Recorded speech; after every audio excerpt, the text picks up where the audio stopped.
Ave Maria, cheia de graça, o Senhor é convosco, bendita sois vós entre as mulheres, e bendito é o fruto do vosso ventre, Jesus. Santa Maria, Mãe de Deus, rogai por nós, pecadores, agora e na hora de nossa morte. Amém. 26 dias, 26 pregações com essa. Deus tem falado tanto ao nosso coração através deste retiro espiritual, porque é um verdadeiro retiro espiritual. E vamos para a pregação, peço sua paciência. Eu vou tentar fazer com que essa pregação seja a mais... É uma pregação longa, mas eu gostaria que eu vou tentar fazer de tudo para ela não demorar tanto. Por quê? Qual é o tema de hoje? Os dons do Espírito Santo em resumo. O que acontece? O Frei Maria Eugênio, ele tem falado muito dos dons do Espírito Santo. A gente já mostrou para você quais são os dons do Espírito Santo. Já te mostrei na Bíblia, já te mostrei no Catecismo da Igreja Católica. Só que até agora eu não expliquei para você que dons, que são esses dons. O que são os dons do Espírito Santo? Até agora eu não te expliquei. Então o que é o dom de... O que é o dom de sabedoria? O que é o dom de temor de Deus? Então até agora você não sabe o que é isso. Talvez algumas pessoas não saibam. Então a minha pregação de hoje, eu vou tentar trazer para você um resumo com a ajuda do autor Francisco Fausto, do padre Francisco Fausto. Eu vou tentar então trazer para você um resumo dos dons do Espírito Santo, tá bom? Então por isso que a pregação vai acabar sendo um pouco longa nesse sentido, porque imagina fazer um resumo dos 7 dons do Espírito Santo. Eu me lembro que eu já fiz, e tem aí no meu canal do YouTube, eu fiz uma pregação para cada dom. Então imagina, foram mais ou menos então mais de 8 horas de pregação para cada dom. Então é mais fácil. Mas nessa pregação eu quero fazer o milagre de unir todos os dons numa única pregação. Então imagina, você vai escutar uma única pregação e você vai ter todos os dons do Espírito Santo, o que significa cada um deles. E é isso. Então acaba que fica um pouco longa, mas vou tentar fazer de tudo para ser o mais rápido possível. Você que está no livro, nós estamos na página 97. Página 97. Eu vou ler o livro e, sem delongas, eu vou começar a explicar cada dom do Espírito Santo. Porque o tema da nossa pregação é os dons do Espírito Santo em resumo. Então vou resumir para você o que é cada dom. Nas nossas conferências anteriores, falamos sobre a contemplação e as duas atividades que nela se exercem. A da alma que atinge Deus por meio de seu organismo sobrenatural pela virtude da fé. Ela atinge Deus, tem um contato verdadeiro com Deus, penetra nele, como bem compreendemos. Tentamos estudar o difícil problema da cooperação de Deus com a nossa atividade pessoal da nossa fé. Deus responde ao contato estabelecido pela fé, dando sua vida, sua graça, divinizando-nos progressivamente. Mas ele vai além. Aí reside o problema difícil. Deus age pelos dons do Espírito Santo. Deus age pelos dons do Espírito Santo. Essas antenas que fazem parte do nosso organismo sobrenatural e devem ser colocadas em ação. Assim como é necessário usar o volante de um carro para que ele se mova, da mesma forma os dons do Espírito Santo são potências receptivas que permitem a Deus trabalhar em nossa alma. Então veja, olha a importância. Os dons do Espírito Santo é o que permite Deus trabalhar em nossa alma. É a forma que Deus trabalha na nossa alma, de forma habitual e não apenas de forma extraordinária, pois nada detém o poder de Deus, nem mesmo o pecado na alma. Ou seja, os dons do Espírito Santo que nós estamos tratando aqui não é uma ação extraordinária que você vai ter de vez em quando e vai acontecer um milagre em você, não. É todo dia. Os dons que eu vou tratar aqui, eles querem agir na sua vida todo dia. Então é a forma que Deus vai agir agir sobre você através dos dons do Espírito Santo, através dos 7 dons do Espírito Santo. É a forma que Deus vai trabalhar em você todo dia. Então não pense assim, só poucas pessoas têm isso. É um milagre que vai acontecer para esse dom agir em mim. Não. O que eu vou ensinar para você hoje, você vai fazer isso todo dia. É a forma que Deus vai trabalhar em você todo dia. A ausência de vida não impede o Deus Todo-Poderoso de agir na alma e fazer nela e por ela o que Ele quer. Mas na alma justa, Deus age pelos dons do Espírito Santo de uma forma habitual. Santo Agostinho e Santo Tomás comentam a palavra angélica, a de São Paulo, dizendo-nos que não podemos fazer nada, não apenas sem a graça habitual, mas sem uma moção de Deus pelos dons do Espírito Santo. A ação de Deus pelos dons do Espírito Santo, a sua utilização são, portanto, algo absolutamente ordinário e constante. Os dons do Espírito Santo alcançam o plano psicológico. Eles vão diretamente à graça habitual, mas as nossas faculdades, aos nossos sentidos, a inteligência, a vontade, Deus os utiliza para transmitir uma influência pela qual Ele pode nos iluminar e nos conduzir. É de certa forma como o volante ou o meio que permite a Deus entrar no plano psicológico. Ele mesmo pode então agir e comunicar-se com o nosso plano psicológico por meio desses dons. E realizar uma ação profunda, muito profunda em nossa alma. É assim que se realiza a contemplação. Nosso organismo sobrenatural não existe sozinho em nossa alma, ele está enxertado em nossas faculdades, e enquanto se serve apenas delas, nossas virtudes teologais não produzem seu ato perfeito. Chamamos isso de modo imperfeito das virtudes teologais, pois elas sofrem a influência das faculdades, participam de sua fraqueza, da fraqueza da inteligência, que precisa de clareza e não se acostuma à obscuridade da fé.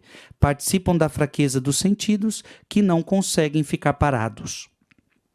Elas sofrem as influências das associações de ideias que levam nosso espírito, nossas faculdades para a direita e para a esquerda e não os deixam fixos em Deus.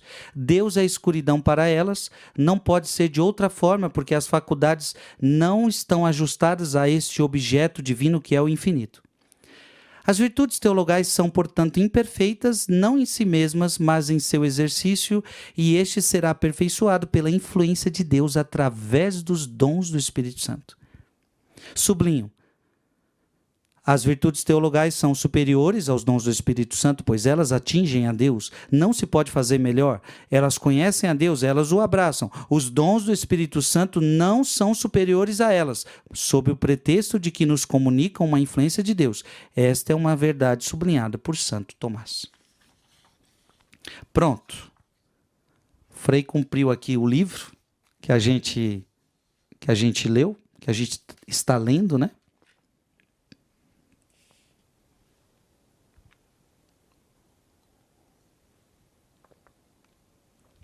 Agora, você está preparado? Vamos para cada dom. O primeiro dom que eu quero falar com você é o dom do entendimento. Então, quais são os dons do Espírito Santo? Abra aí o seu catecismo no parágrafo 1831. 1831. Ou melhor, vamos ler do 1830 a 1831.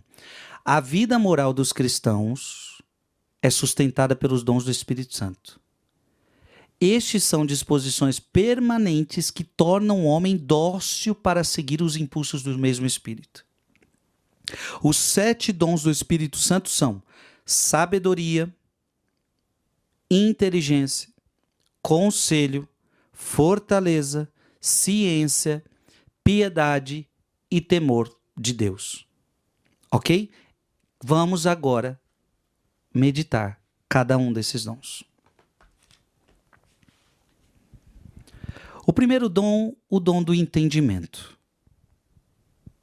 O dom do entendimento, o Espírito Santo faz com que a nossa inteligência entenda de maneira lúcida, sem deturpações nem erros, o significado autêntico das verdades reveladas por Deus, transmitidas pela tradição apostólica, estampadas na Bíblia e conservadas e interpretadas fielmente pelo magistério da Igreja. Então, olha que bonito. Esse dom do entendimento é Deus te dando inteligência para você entender de maneira lúcida a verdade de Deus. Então, por que muita gente tem dificuldade de entender a verdade de Deus? Está faltando o dom do entendimento. Está faltando se abrir à palavra. Está faltando se abrir ao Espírito Santo. Então, por exemplo, lembra dos discípulos de Emaús, que Jesus ia conversando com eles, ia falando com eles das Sagradas Escrituras, eles não estavam entendendo nada, de repente Jesus ia explicando e eles iam compreendendo, então eles iam entendendo as Escrituras, então eles foram recebendo esse dom, o dom do entendimento. Então, sem este dom, podemos até recitar orações e ler versículos bíblicos, mas sem compreender. Então, nós precisamos muito do dom do entendimento para a gente entender qual é a verdade de Deus, para a gente entender a Bíblia, para a gente entender uma pregação. Então, quantas pessoas escutam uma pregação e elas entendem tudo o contrário? Por exemplo, eu vou dar um exemplo. Teve um dia que eu encontrei uma pessoa e ela dizia assim: Frei, eu não escuto mais as suas pregações. Eu falei, mas por quê? Teve um dia, eu escutando a sua pregação, eu estou me recordando aqui, ela dizia assim, eu escutando a sua pregação, eu entendi que eu não poderia mais, que eu já estava no inferno. Que eu já estava condenada. Falei, nossa, eu nunca me lembro, eu não me lembro de uma pregação que eu disse que a pessoa está condenada. Tem pregações que o Frei fala do inferno, mas sempre para você sair do inferno, né? Não para você ir para lá. Aí eu disse para ela, me recorde a pregação, o que eu falei? Não, porque o senhor falou que quem tiver pecado mortal vai para o inferno. E eu já cometi tanto pecado mortal, eu já estou no inferno. E aí o que acontece? Ela estava falando de uma pregação que eu disse o seguinte: aqueles que morrem em estado de pecado mortal descem direto ao inferno. Que na verdade não é uma palavra minha, é uma palavra do Catecismo da Igreja Católica. No Catecismo da Igreja Católica é exatamente assim: as pessoas que morrem em estado de pecado mortal. E aí eu expliquei para ela. Falei, minha filha, mas presta atenção. Eu não falei que quem comete um pecado mortal vai para o inferno. Eu estou falando se você morrer em estado de pecado mortal é diferente. E aquela mulher, ela tinha se confessado, ela tinha mudado de vida, ela estava com a vida toda bonitinha, toda certinha. Aí eu perguntei para ela, como é que está a sua vida, tal. Ela foi me falando, falei, tá vendo? Você cometeu pecados lá atrás, mas você já se arrependeu. Você está certinha. A mulher estava fazendo tudo certinho, minha gente. Só que estava faltando para ela o quê? O dom do entendimento. Para entender o que eu li no Catecismo da Igreja Católica, para entender os versículos da Bíblia. Então o que aconteceu? O diabo gerou uma confusão nessa mulher, na cabeça dessa mulher, que ela desacreditou da salvação. E essa era a tática do demônio. A mulher estava fazendo tudo certinho, só que o diabo confundiu ela, o diabo não deixou ela ter entendimento da palavra e do catecismo, e ela estava triste. Triste porque não ia se salvar, triste porque ia para o inferno, sendo que ela somente não entendeu aquilo que estava no catecismo e aquilo que estava na palavra. Quando eu expliquei para ela, chegou o dom do entendimento para ela. Ela falou, não, agora eu estou entendendo. Então, agora chegou o dom do entendimento para você. Isso é importantíssimo. Sem este dom, nós podemos interpretar erroneamente, adaptando as verdades ao nosso gosto, desejos e paixões, sobre o pecado, sobre o matrimônio, sobre tudo na vida. Então, o dom do entendimento é para você entender a Bíblia, é para você entender o catecismo da igreja, é para você entender as verdades de Deus. Mas o dom do entendimento é também para você não interpretar errado, interpretar do seu jeito. Então, você lê a Bíblia e você interpreta a Bíblia do seu jeito, conforme você quer. Aí a Bíblia está dizendo uma coisa, você fala que a Bíblia está dizendo outra. Por quê? Você quer que a Bíblia diga o que você quer. Então o dom do entendimento, ele ajuda você a entender a Bíblia do jeito certo. O que o dom do entendimento faz conosco é acender a luz de Deus dentro de cada uma dessas verdades cristãs. Por exemplo, os discípulos de Emaús tinham os olhos como que vendados e não reconheceram, abrindo-lhes então o espírito para que compreendessem as Escrituras. Abra aí sua Bíblia. Lucas capítulo 24. Lucas capítulo 24.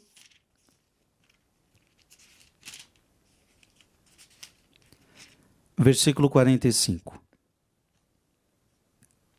Lucas 24, 45. Abriu-lhes então o Espírito para que compreendessem as Escrituras. Aqui é o dom do entendimento, minha gente. Deus vai te dar entendimento para você compreender as Escrituras.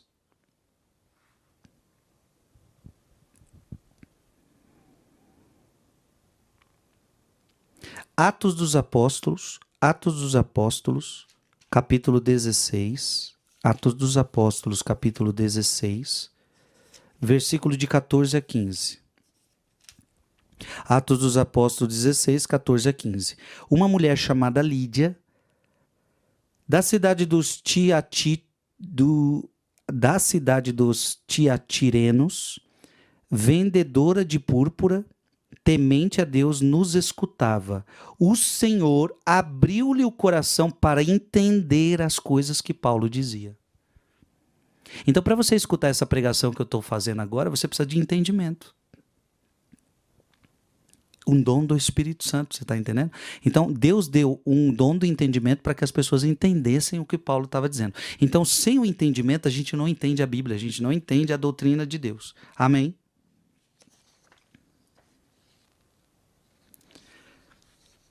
Pronto, eu tinha mais coisa para falar sobre esse dom, mas eu creio que o que eu já disse é suficiente para a gente entender o dom do entendimento. Vamos para outro dom. O dom da piedade. O que é o dom da piedade? O dom da piedade é o dom que cura a dureza do nosso coração e o abre à ternura com Deus. Um dom que cria em nós sentimentos de carinho filial e de profunda confiança em Deus e a quem vemos como Pai providente e bom. Quem falou isso foi o Papa João Paulo II. Então, olha que bonito o Papa João Paulo II. O dom da piedade é o dom que cura a dureza do nosso coração. Então você fica com o coração mais aberto a Deus. O teu filho está com o coração duro, o teu marido está com o coração duro, tua esposa está com o coração duro, está faltando para ele o dom de piedade. Se a pessoa tem um dom de piedade, ela cura essa dureza do coração. Então ela vai se abrir à ternura do amor de Deus. Ela vai começar a ter, então, o que é o dom de piedade? Você vai começar a ter com Deus um carinho filial, uma relação de filiação. Abra aí sua Bíblia, Gálatas capítulo 4, versículo 6. Gálatas 4, 6. A prova de que sois filhos é que Deus enviou aos vossos corações o Espírito de seu Filho que clama, Abá, ó Pai. Versículo 7. Já não és escravo, mas filho, e se és filho, também herdeiro por Deus. Então agora você tem um relacionamento de pai e filho, a qual você clama, Abá, ó Pai, Abá, ó Pai. Então esse dom é maravilhoso. Então você vai agora começar a ter confiança no Pai. Agora você vai começar a ter um relacionamento de pai. Meu papai, Abá Pai significa isso, papai, meu papai.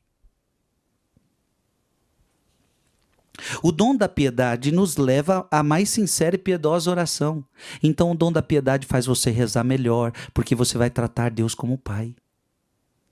É por isso que Jesus, então, no Pai Nosso, ele nos clamou, para rezar bem o Pai Nosso, eu preciso do dom da piedade, porque o Pai Nosso começa como? Pai Nosso que estais nos céus. Então, o próprio Jesus fala para a gente se relacionar com Deus na oração através de uma relação de filiação. Eu sou filho. Então, Jesus falou, você é filho. Quando você for falar com ele, fala, pai, pai, pai. Podemos cair no erro das falsas orações, ou seja, orações que não agradam a Deus. Muitos rezam só quando precisam, depois abandonam a Deus. Muitos rezam mecanicamente sem pensar no que dizem. Santa Teresa dizia, a isso eu nem chamo de oração. Então é rezar como uma criança. O dom da piedade vai fazer você rezar com confiança filial. Eu confio no meu pai. Então o que é uma criança? A criança é aquela que confia no pai. Não existe uma criança ali de 2, de 3 anos que não confie no seu pai. E não existe uma criança que não dependa do seu pai. Então, o dom da piedade vai fazer você confiar em Deus. O dom da piedade vai fazer você confiar na providência de Deus. Ora, se ele é pai, ele cuida dos seus filhos. Aí, se a gente tivesse mais tempo, essa pregação ela ficaria excelente se eu pudesse trazer passagens bíblicas e passagens bíblicas e passagens bíblicas para cada dom. Mas não posso, porque senão ela fica longuíssima, né?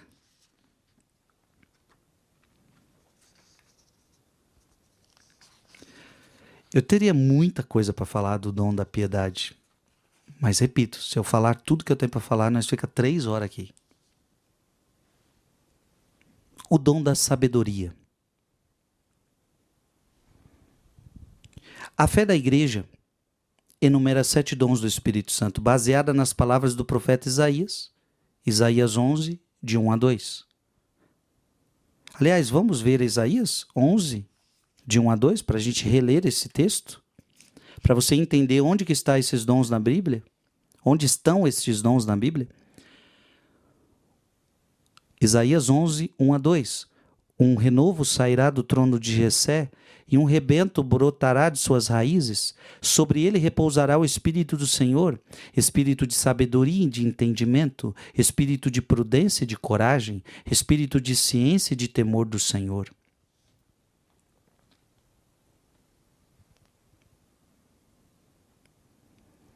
Sabedoria, entendimento, conselho, fortaleza, ciência, piedade e temor de Deus. Estes dons, ensina o catecismo, são disposições permanentes que tornam o homem dócil para seguir os impulsos do Espírito Santo, como a gente já viu.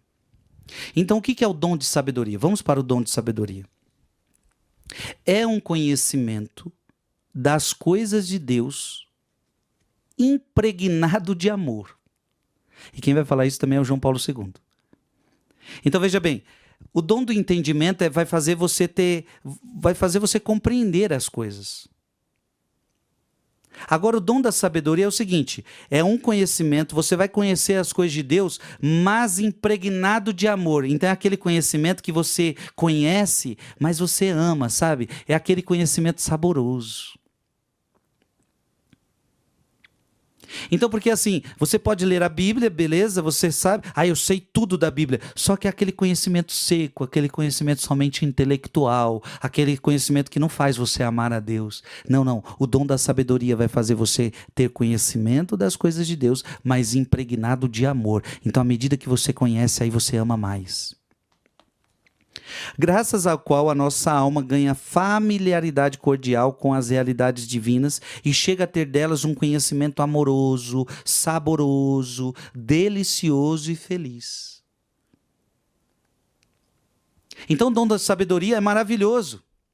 Então, não é uma sabedoria de conhecimento teórico. Então, quando a gente diz o dom da sabedoria, o dom do Espírito Santo, o dom da sabedoria, não é conhecimento teórico. Porque é o que eu falei, o conhecimento teórico às vezes é muito frio. Então tem gente aí que sabe muito de Bíblia, sabe muito de igreja, sabe, mas é frio, é frio, é frio. É apenas teórico. O dom da sabedoria faz você ter um conhecimento, mas amar aquilo que você conhece. Então não é simplesmente assim, ó, eu conheço tudo de Bíblia. Não, não, não, não. Eu sou apaixonado pela Bíblia. Eu sou apaixonado. E às vezes a pessoa não sabe muita coisa, tá? Às vezes a pessoa não sabe muita coisa, mas o que ela sabe, ela é apaixonada. Ela tem sabor naquilo. Então eu leio versículos com sabor. É delicioso. É um conhecimento feliz. É um saber amoroso. Nos faz entrar em uma vida feliz, uma afinidade com Deus.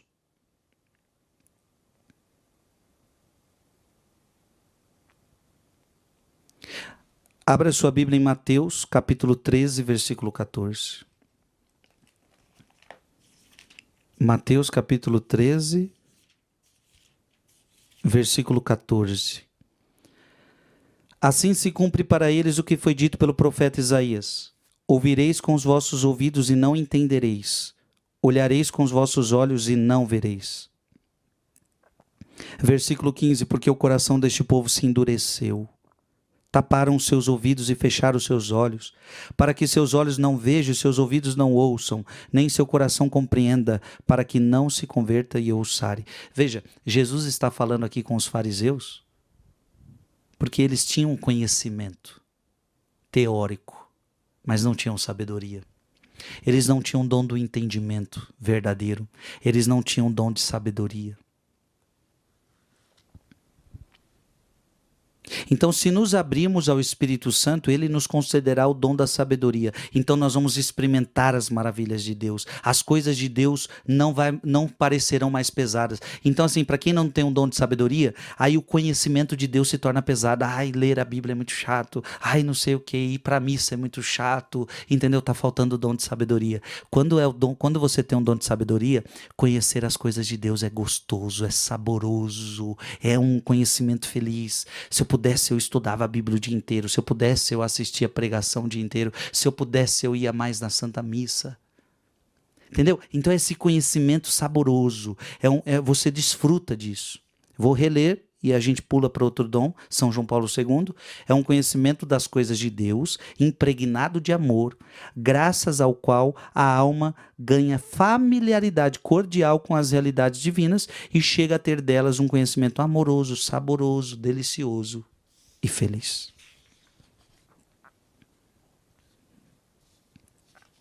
E veja, é um conhecimento amoroso e feliz que não fica só no nível dos sentimentos, tá? Eu não estou falando de sentimentos aqui. É um conhecimento de amor autêntico e, portanto, que nos leva à doação. Podemos cair no erro de falar muito de Deus, querer até ensinar aos outros, mas viver uma vida de pecados. Meus filhinhos, não amemos só com palavras, nem com a língua, mas por atos e em verdade, segundo 1 João, capítulo 3, versículo 18.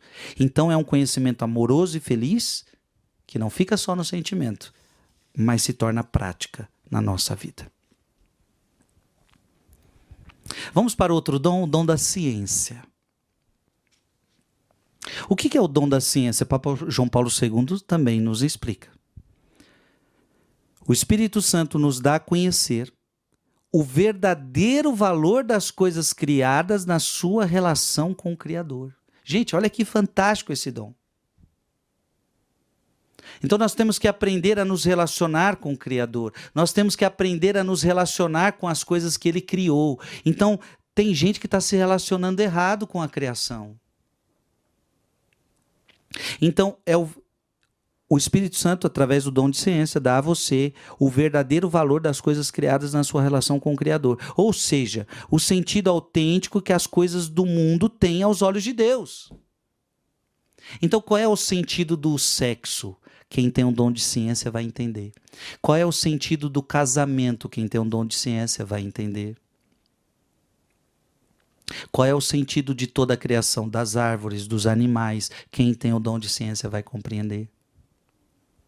Você entende? Então é uma ciência de Deus, que você vai compreender as coisas com o olhar de Deus. Claro, tem a ciência humana. Mas muitas vezes a ciência é uma ciência soberba, que está ultrapassando os seus limites.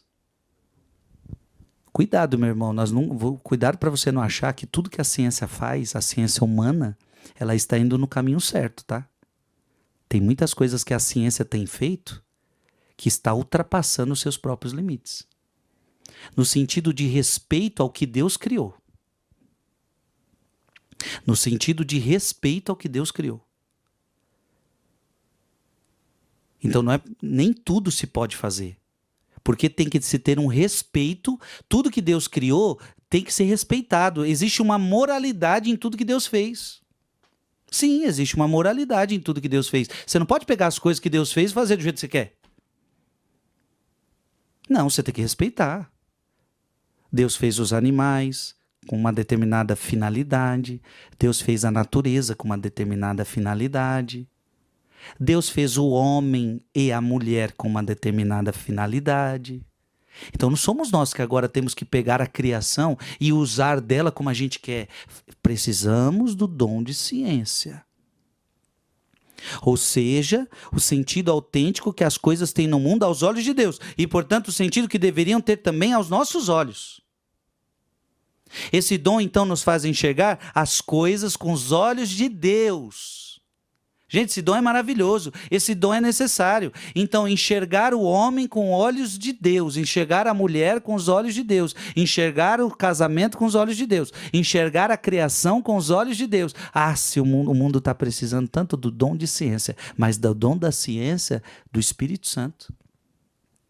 Aliás, todo cientista, todo aquele que trabalha com ciência, ele deveria ter o dom da ciência, que é o dom do Espírito Santo. E aí sim, ele faria uma excelente ciência. Quando eu falo da ciência, eu quero que você entenda. A Igreja Católica, a fé, nunca é contra a ciência, tá? Nunca, nunca. Pelo contrário, qualquer milagre que acontece, sabe o que a igreja faz? Manda para a ciência investigar.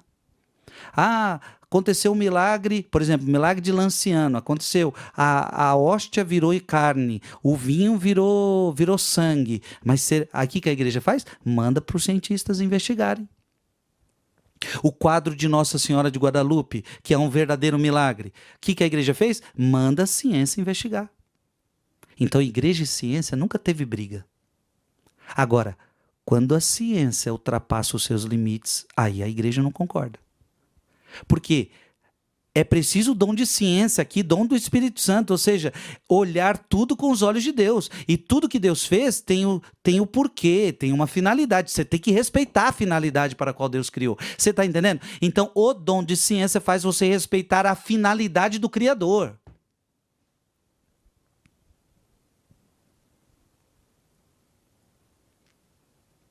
Isso é muito importante.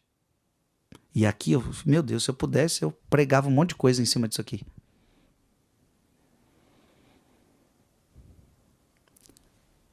O dom de ciência nos faz ver a finalidade, o significado, o valor da criação, da vida humana. Então, por exemplo, quando a ciência diz assim, preste atenção, quando a ciência diz assim, eu tenho um instrumento para tirar a criança do ventre. Se você não quer, eu tiro. Então a ciência, a gente cria um instrumento para tirar a criança do seu ventre. Você não quer ela? A gente tira. Não, peraí. Essa ciência não está alicerçada na ciência dom do Espírito Santo.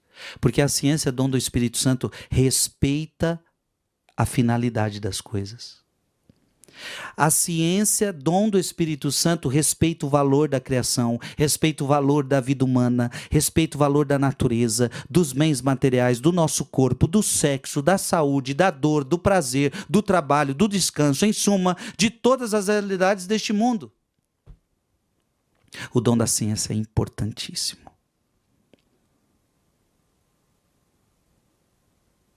Poderia pregar tanta coisa em cima disso, mas aqui é resumo, né, gente? Então eu vou me atentar ao resumo. Repito, eu já fiz essa pregação, essas pregações já estão todas no meu canal do YouTube.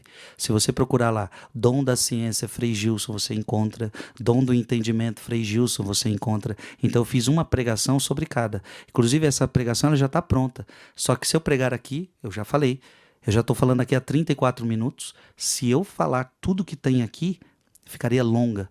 Então aqui eu vou me ater ao resumo. Aqui é o resumo. Então são aquelas 7 pregações que eu fiz, resumidas em uma só. O que é o dom do conselho? Papa João Paulo II. Mediante esse dom, o Espírito Santo enriquece, aperfeiçoa a virtude da prudência, necessária para fazer as escolhas e os planos certos. Meu Deus, esse dom aqui é importantíssimo. Sabe, na vida você vai ter que escolher, na vida você vai ter que ter os planos certos. E o que vai te ajudar a fazer os planos certos, a tomar as decisões certas? É o dom de conselho. Para tomar as decisões acertadas, dom de conselho. Então, quando você precisar tomar uma decisão, você pode pedir: Jesus, dai-me o dom do Espírito Santo, o dom de conselho. É como se fosse o Espírito Santo te aconselhando a coisa certa a fazer. E ilumina interiormente a alma sobre o que devemos fazer, especialmente quando se trata de opções importantes. Papa João Paulo II. Então, o dom de conselho é a iluminação de Deus na sua alma, que vai iluminando você qual é a coisa mais acertada a fazer, qual é o jeito certo de fazer. Amém? Então, todos nós precisamos do dom de conselho. Talvez hoje você tenha uma coisa muito importante a tomar uma decisão na sua vida. Antes de tomar essa decisão, peça o dom do conselho ao Espírito Santo, para que ele vá ministrando no teu coração, para que ele vá aconselhando o teu coração qual é a coisa certa a se fazer. Então, é como um sopro do Espírito Santo dentro da nossa consciência. Não é fácil acertar sem a ajuda de Deus. A vocação, por exemplo, qual é a vocação que eu vou seguir? Quero ser padre?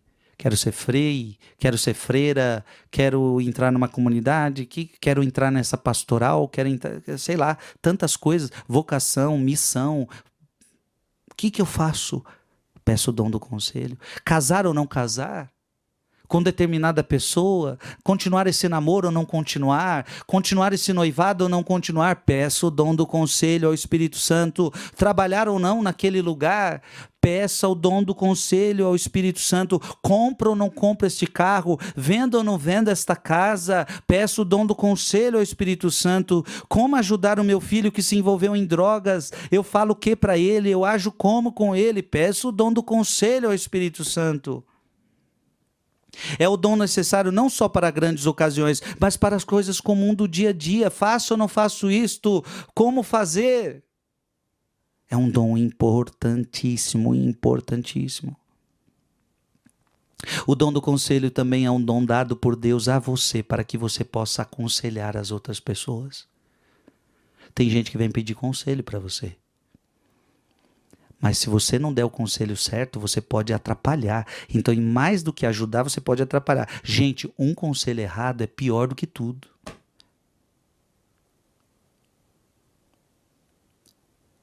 Um conselho errado pode destruir a vida de alguém. Então, imagina, a pessoa tá lá casada há 20 anos. Aí ela vem desabafar com você. Ah, meu marido isso, meu marido aquilo, papapá, papapá. Aí você começa a ficar com dó da pessoa. E humanamente você diz para ela: olha, se eu sou você, sai disso, minha irmã, minha amiga. Você está sofrendo demais, você tem que sair dessa situação. E papapá. Aí você começa a dar um conselho do diabo para ela. Porque Deus está lá em cima olhando você assim, falando assim: não, eu não quero que ela separe. Eu vou trabalhar no coração do marido dela. Eu vou restituir, porque ela é uma pessoa de oração. E a oração dela vai converter o marido. Entendeu? Aí você, humanamente, você vai tomar dó da pessoa, você fala assim: ó, separa, não fica nesse sofrimento. Só que se você tivesse o dom do conselho nessa situação, você diria, força, minha filha, coragem, amiga. Eu tô com você, vou te ajudar, vamos rezar junto, vai, vamos.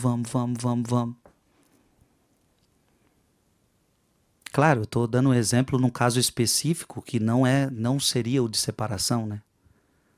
E a pessoa dando um conselho errado. Então, esse dom de conselho vai ajudar você a dar bons conselhos para as pessoas. Porque temos o dever de dar bons conselhos. E principalmente aquele que tem autoridade, o pai tem o dever de dar bons conselhos aos seus filhos. A mãe tem dever de dar bons conselhos aos seus filhos. O padre tem dever de dar bons conselhos aos seus filhos. As autoridades têm dever de dar bons conselhos. Então, esse dom é importantíssimo. Repito, se eu tivesse tempo aqui, teria muita coisa a dizer. Mas precisamos seguir. Só faltam 2.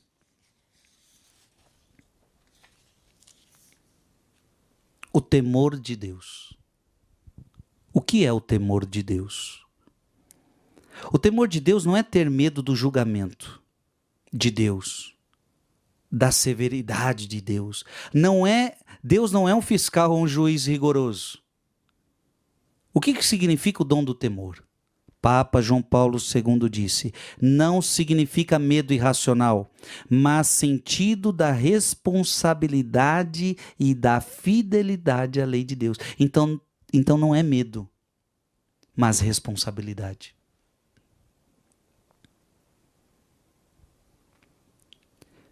Sim, quem teme a Deus não quer ofendê-lo. Então, veja, não é medo, mas se eu amo a Deus, se eu temo a Deus, eu não quero ofendê-lo. Papa João Paulo II disse: é o próprio amor de Deus que se faz com que a alma se preocupe de não causar desgosto a Deus amado como Pai. Então, temor a Deus não é que eu tenho medo, mas é que eu amo tanto Ele, que eu não quero ofendê-lo, que eu não quero machucá-lo. Então, aquele filho que teme ao seu pai, que teme a sua mãe, não é medo. É porque meu pai é tão bom comigo, minha mãe é tão bom comigo que eu não quero machucá-los, eu não quero magoá-los. Eu já encontrei tanta gente assim, falando para mim: Frei, eu não quero machucar meus pais, porque eles foram tão bons comigo. Isso é temor. Então não tem medo envolvido, não é medo. Existem momentos que a gente obedece por medo, né? Ixi, se eu não voltar para casa, meu pai vai vir com tudo, minha mãe vai vir com tudo, eu tenho que ir para cá, tenho medo deles. Mas temor não é medo. Temor é respeito. Temor é amor. Eu amo tanto que eu não quero machucar.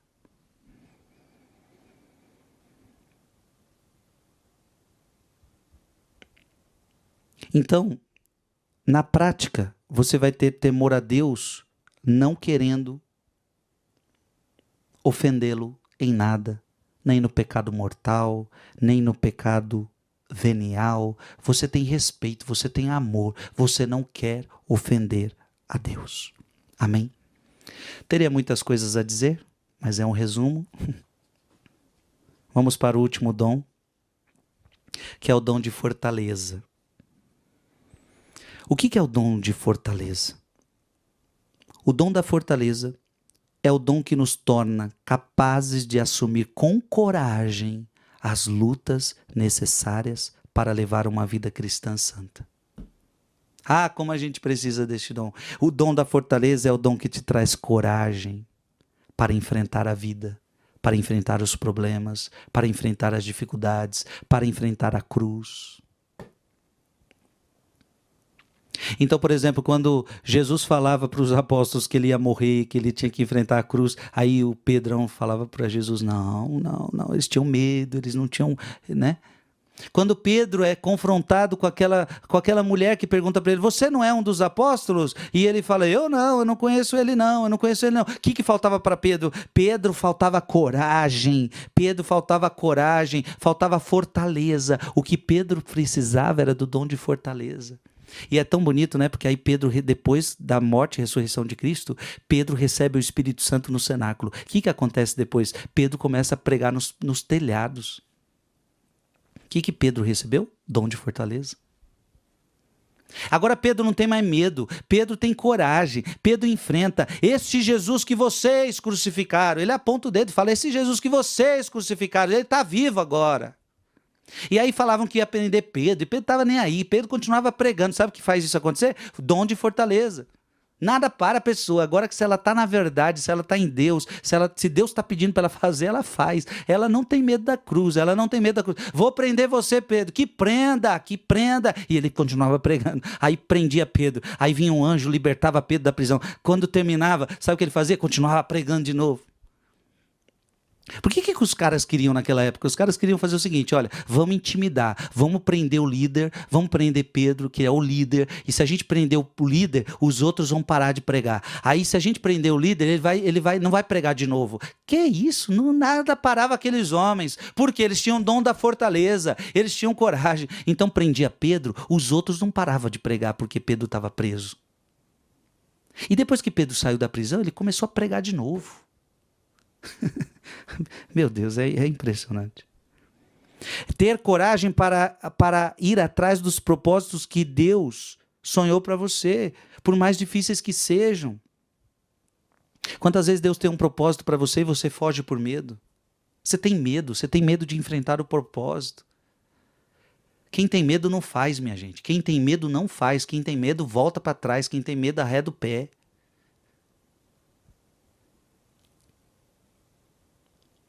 Então, Deus vai dando missão pra gente não pode ter medo. Vai fazer o quê? Eu me lembro quando eu comecei nas redes sociais. Você pensa que você pensa que eu sempre gostei disso aqui? Você pensa que eu sempre... meu Deus, eu tive que... Quando Deus me pediu para eu entrar nesse negócio que eu estou aqui falando com vocês, rede social, televisão, rádio, eu nunca quis isso. Quem já viu meus podcasts por aí, eu explicando essas coisas, eu queria outras coisas, eu queria fazer outras coisas. Mas se Deus me chamou, eu não podia ter medo. E quantas vezes veio o medo, mas isso e aquilo. Veja, estar aqui onde eu estou, tudo que eu falo é colocado em xeque. Tudo que a gente fala, tudo que eu falo é picotado, tudo que eu falo é colocado em xeque. Quantas vezes veio aquele sentimento, eu vou dar conta, é medo, mas eu não posso. Fortaleza, coragem. Então ter coragem para realizar os propósitos que Deus sonhou para você, por mais difíceis que sejam. Paciência para aceitar com firmeza as contrariedades. Esse dom vai te dar paciência para enfrentar as contrariedades. Então esse dom ele é importantíssimo. O pai e uma mãe precisa de fortaleza na sua família. O jovem precisa de fortaleza para viver a castidade no seu namoro, no seu noivado. A força moral que precisa ter um político, um policial, um advogado, um fiscal da Receita para não se deixarem corromper com propinas. Fortaleza, coragem. A coragem para defender a fé num mundo que nega Deus. Como acabei de falar de Pedro, a coragem para não negar a fé num mundo que nega Deus, num mundo que fala vai prender, vai processar, vai fazer não sei o quê. Coragem para não se deixar intimidar. Fortaleza para não se entregar aos vícios, aquela fortaleza para não se entregar aos vícios, fortaleza que uma mãe precisa ter para gerar vida, para ter seus filhos, para não ter medo de ter seus filhos. Diante de uma sociedade que coloca medo em você, dizendo tanta coisa. Fortaleza na vida de oração. Ou seja, o dom da fortaleza é importantíssimo. Podia falar tantas coisas aqui. Então é isso, minha gente. De todos os dons, a gente ficaria aqui o dia inteiro. E seria tão bom se a gente pudesse abrir Bíblia e Catecismo. Mas esse é um resumo. Eu tenho certeza que valeu muito a pena esse resumo, onde muitos de vocês diziam, Frei, você falava dos dons, mas não sabe o que era. Agora você está falando. Agora eu sei o que é cada dom. E quanta gente precisa deles. Eu repito, os apóstolos eram covardes, os apóstolos não tinham entendimento, os apóstolos não tinham sabedoria, mas depois que eles receberam o Espírito Santo, eles receberam os 7 dons. E tudo mudou. Então, ou seja, nós também precisamos dos 7 dons do Espírito Santo. Eu termino lendo o Catecismo da Igreja Católica de novo, 1830. A vida moral dos cristãos é sustentada pelos dons do Espírito Santo. Estes são disposições permanentes que tornam o homem dócil para seguir os impulsos do mesmo Espírito. É muito importante o que a gente viu aqui hoje. Amém? Mande essa pregação para alguém. Muita gente está precisando entender. Muita gente está precisando dos dons do Espírito Santo na sua vida. São Miguel Arcanjo, defendei-nos no combate, sede o nosso refúgio contra as maldades e as ciladas do demônio. Ordena-lhe Deus, instantemente pedimos, e vós, príncipe da milícia celeste, pela virtude divina, precipitai no inferno a Satanás e aos outros espíritos malignos que andam pelo mundo para perder as almas. Amém.